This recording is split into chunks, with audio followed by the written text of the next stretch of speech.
What's up, guys? This is Lico here. Today, I am making this is my my final part in my two-part episode on what is my top 10 favorite Call of Duty games of all time, or what's my favorite Call of Duty games of all time. Same difference, really. But today we're gonna go to the final five. I'm gonna kick it off right now so I can speed up the process here. So let's go with number five. Number five is Black Ops 2. Black Ops 2 was the last decent Call of Duty game in a in the series. Call of Duty has been, devastated with massive hate, massive, what's it called? What's the word I'm looking for? Massive protest to the newer games.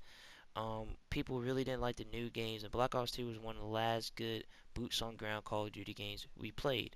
Um, what can I talk about? Story mode was alright. Didn't mind. It was very different because you now can it was the first Call of Duty game to introduce create a class and stuff for your missions, which was really cool. Um, what else? The zombies were really unique. Oh, by the way, let me get back to what I was saying. It was the first ever Call of Duty game where you were allowed to pick to have decisions made. Okay, you had different endings and different decisions you can make in the game that can affect the ending of the game, which was really cool. It was very unique.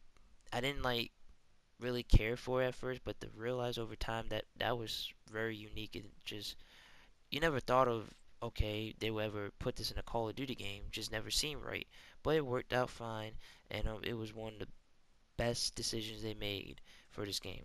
The zombies were really good. I liked the origins maps. They were really cool. Love playing them a lot. The multiplayer was fine. I had some issues with it as a kid, but growing up, playing the game, and I didn't play it I just played in a very different way where it suit me, and then I just love it more. And I like Hardpoint. Hardpoint is one of my favorite game modes in the game. I really enjoy playing it a lot.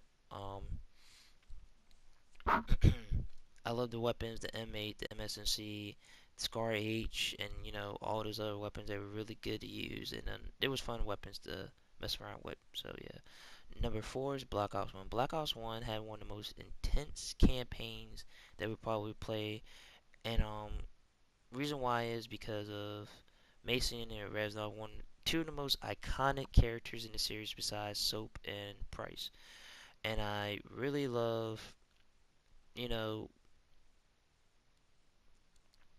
how Reznov, you find out in the beginning you thought Reznov was alive the whole time, but no, he died a very long time ago, when Mason and him was just, you know, getting out of the gulag and stuff. And it was really cool. It was very suspenseful um campaign. I really enjoyed it. And let me go to the multiplayer. Multiplayer is really good. I love the weapons. I love the Galil, the AK-47, the Commando, the M16, the what's it called, AK-74U, the MP5K, the MPL. All these weapons. I love them a lot, and they were just really good weapons. Zombies were really cool. I love the maps. I love the Pentagon map. We play as JFK, his secretary, um, Richard Nixon, or you know Dick Nixon, and Castro. It was a very unique map and a very unique zombie mode, which we will never forget. Let's go with number three. Number three is Modern Warfare 3. Modern Warfare 3 is one of my favorite Call of Duty multiplayer games of all time. Um, I love that game so much. I played that game so much as a kid. I would just grind it out every day. I love the weapons. To me, it was the last Call of Duty game with great weapon balances. People talk about okay, the Type 2, the Type 25, not Type 90. I mean, yeah, Type 95 was a very overpowered weapon. Yes, it did two shots and it had a very fast burst delay, but mine's honest opinion, it wasn't that overpowered because people still use the ACR, the P90, the PP90, the UMP45, the MP5, the M4A1, the AK excuse me, AK-47, Scar L, the M4A1, the M16, which when they buffed it around, this was like this is the exact date as I remember. I think either August 16th or August 18th, 2012, before Black Ops 2 came out. They buffed it where they made the M16 two shots to compete with the Type 95 two shot kill as well, which you know did better, which made the M16 a better weapon than the Type 95 because it did better range. It had a better range damage than the Type 95 did, which was, really good.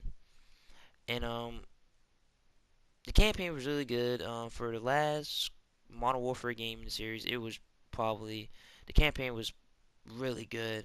One of the best. Um, third third game in a video game series. One of the best in my opinion. Um, let's go with number two. Number two is Modern Warfare 2. Modern Warfare 2 was very iconic in a lot of ways, and the campaign has a lot of sad scenes like Ghost and Roach died. Um, when you found Price when it wasn't like a very sad thing. It was more exciting, but the thing is, it was sad to see Price to be gone for so long, not being in like most of the beginning of the campaign.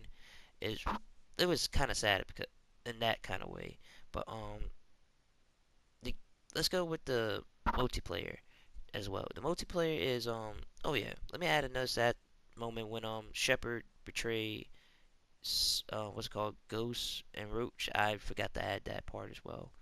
But and No Russians, which was probably one of the most iconic um what's it called, missions in any video game. It's very one of the most controversial missions in any video game, and it was crazy. Um, the multiplayer was good. It had a lot of cool features like you can add more than one perk into your weapon, which actually I think that wasn't I think that was in War at War. I think War at War did that first, but no, excuse me. They added one man army, which allow you to swap your classes. You know during while you playing the game instead of just like waiting for you to respawn so you can switch classes and shit. And the weapons, which were the ACR, which is still one of the best weapons in Call of Duty or in gaming. Um, love that weapon a lot. That game started it all, and they had a lot of other good weapons like the M16, M4A1, the MTAR, the P90, the UMP. Just long list of great weapons in that game. And the intervention in Barrett was like top notch sniper rifles. So let's go with the final pick, and this won't surprise you. This is very a typical pick for any gamer who loves Call of Duty, a big fan of Call of Duty. Um, and it's COD 4. COD 4 to me is one of the best games in Call of Duty. It's one of my favorites, and I love it to death. I just love it. Reason why I love it because this was one of the first Call of Duty games. I will not lie to you that I played the campaign so many times. Like I stayed up all night so I could beat the campaign multiple times. It was just a constant thing. Me and my friend Joshua, we used to just take turns playing the game a lot, and it was just fun. The multiplayer was spot on, and everything else was great. Price and Soap was two of the best first-person shooting characters ever. Thank you for enjoying the video. The video is about to come to an end. I hope you enjoyed the first video. I will try to finish that highlights of Rainbow Six 2016 Part 2. And enjoy your day. See ya.